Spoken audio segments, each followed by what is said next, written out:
This is pretty dry, and it is right next to the place where we irrigate. So here we irrigate,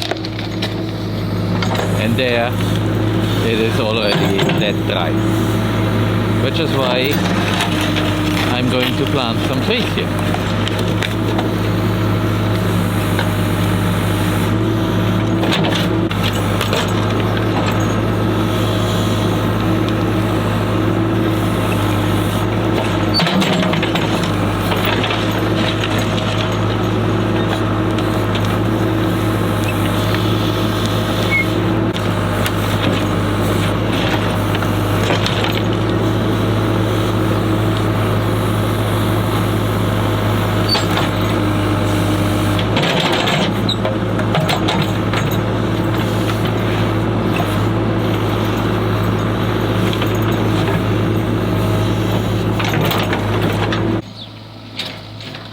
This here is a seemingly dead tree, but it definitely wants to come back.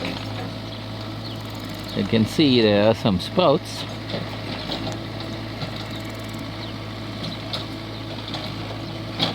And it gets water and sits here in the soil, and somehow these trees spring back to life even after they have been cut.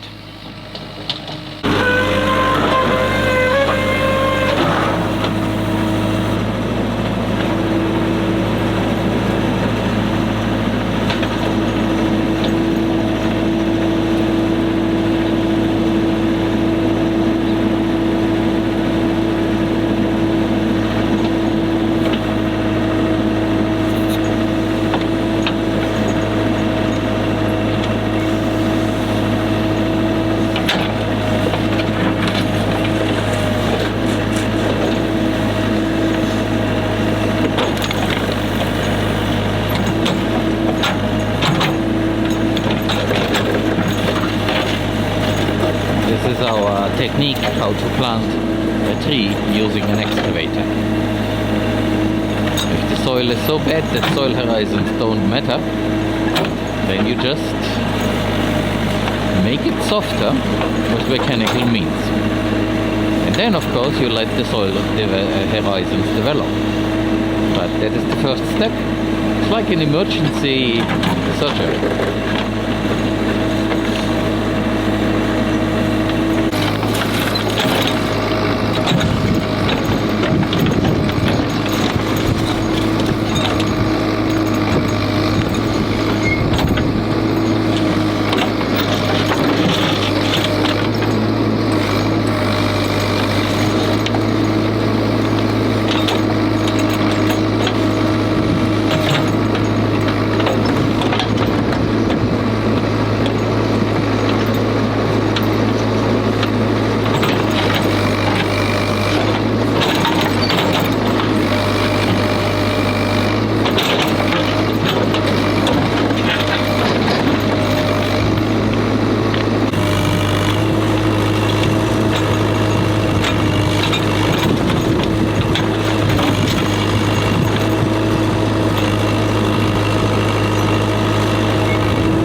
It is raining.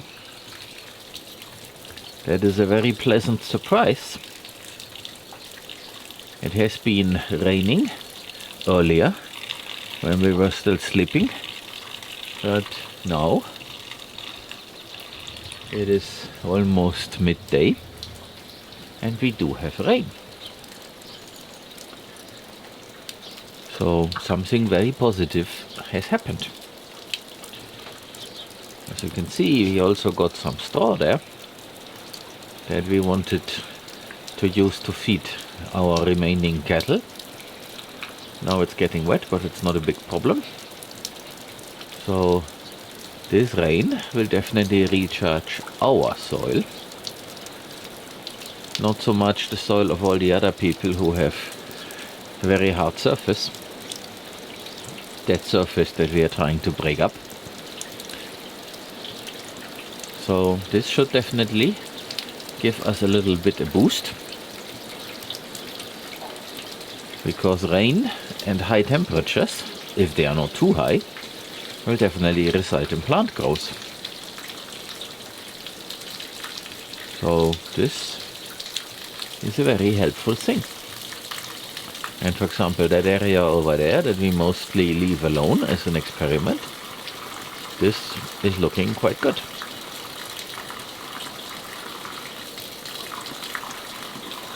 But we will have to see how this continues.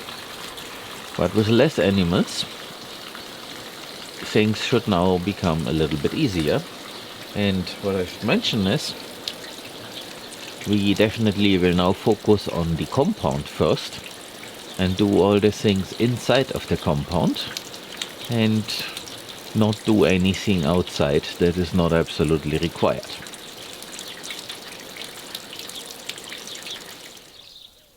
So as you probably can hear, I'm still a little bit weak with my voice. I'm still under the effects of a flu-like infection. When you have a kid in school, then you get to experience all the new mix of what nature has in stock to treat you well. But now that I took the camera to show you something, first let me show you this. Here we have some sun hemp and friends coming up. I need to irrigate a little bit. This will continue here on the other side all the way to the end.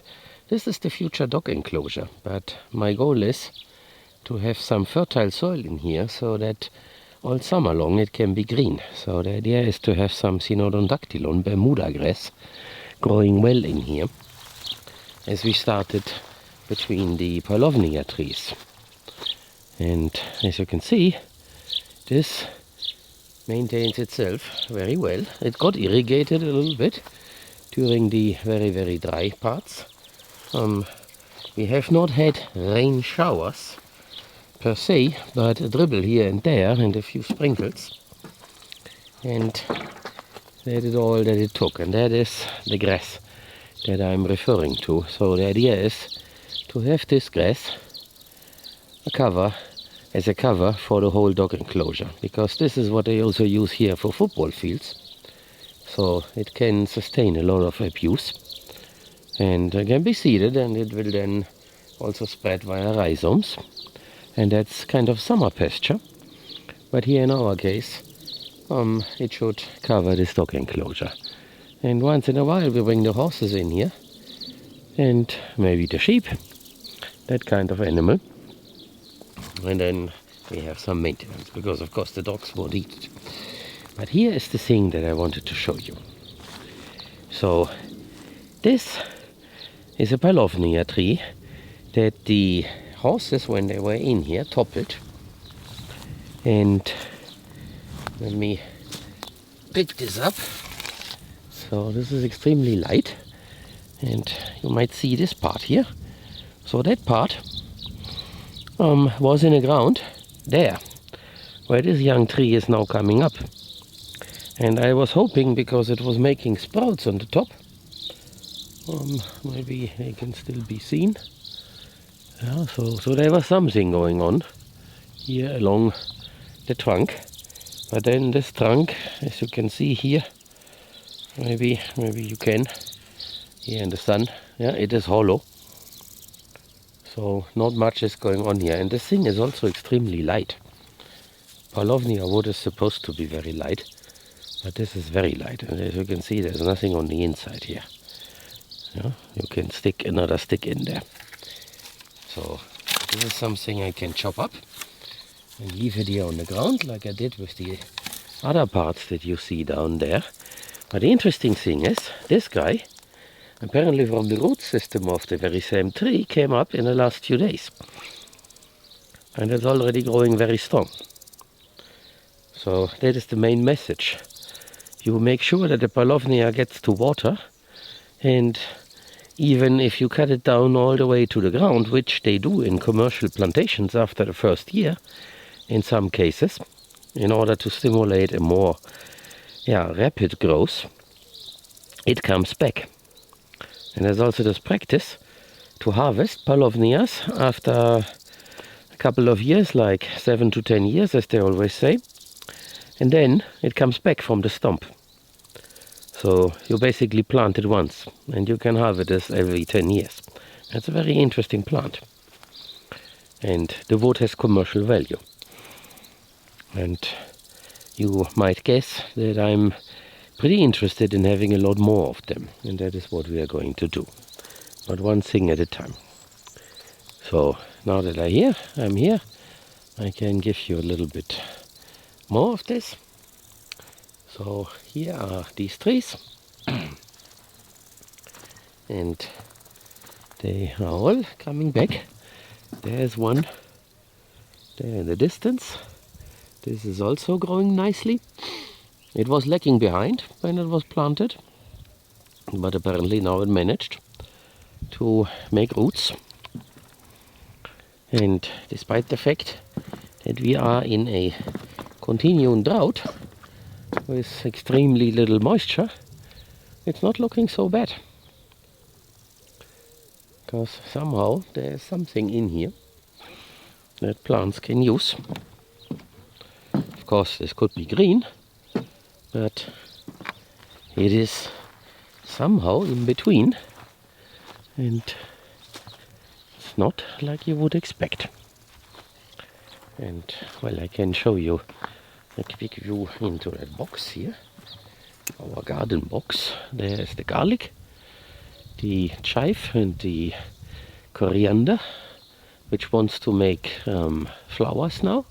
And I let it because I read that the green seeds are very delicious, like little coriander bombs.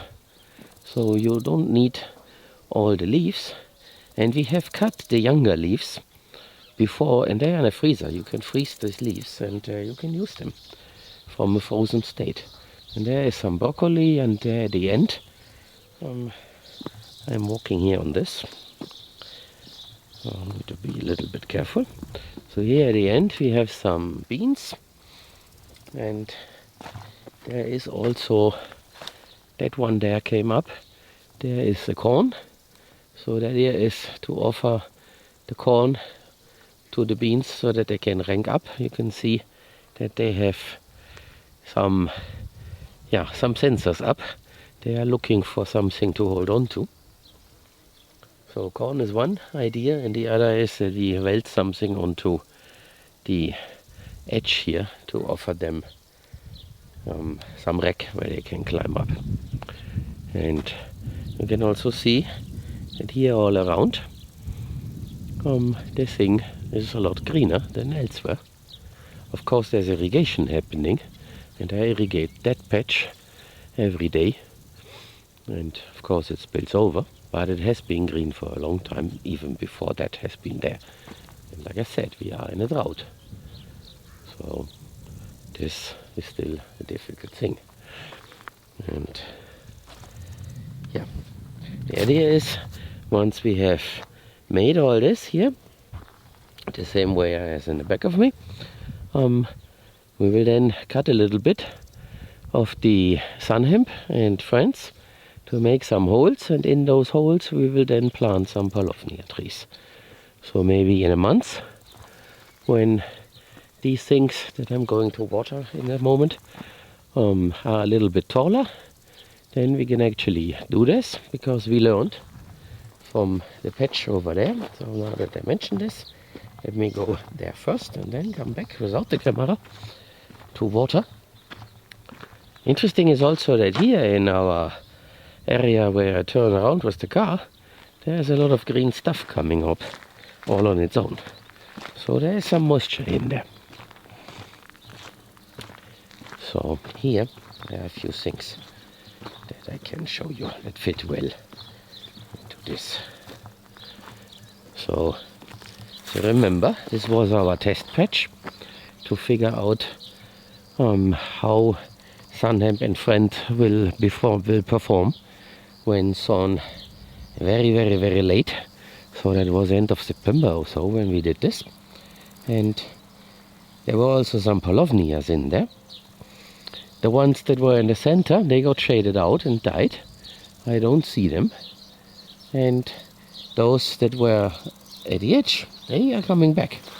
So there is one, there is another, and over here there is one, and then across there in the back there is another, and here's a very tall one, sunflower in front, there's another sunflower and another Paulownia and another Paulownia. They are going, and the sunflowers have self-seeded apparently. So, and somewhere in here there is a Tagasaste experiment. It does not look that very well. It's the only Tagasaste we have. This area is not dry, so this plant definitely should be able to find some moisture, because the trees along it and all the other stuff can.